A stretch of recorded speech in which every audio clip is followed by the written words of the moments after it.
out of sight, out of mind. We can easily forget those locked away from society. Behind many closed doors, away from view, there are things that go on that shouldn't.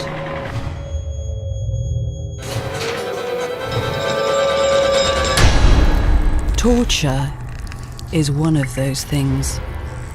It can take many forms, destroy human dignity, often of the most vulnerable, and take place in any country around the world.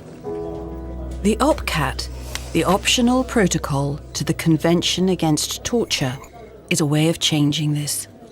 Based on prevention rather than reaction, cooperation instead of condemnation, it asks states to open their doors and allow monitors to visit all places of detention.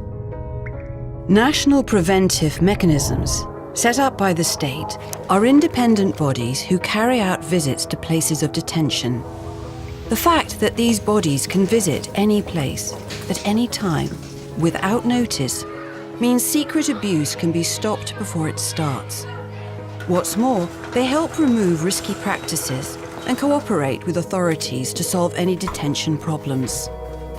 Operating as a global preventive system, the OPCAT also includes the UN Subcommittee on Prevention of Torture, which visits states, gives recommendations to authorities, and supports the national preventive mechanisms.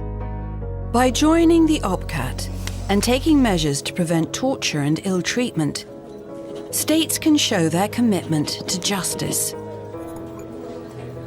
Most of all, it gives their citizens a reason to trust that even behind closed doors, those that are out of sight are never out of mind.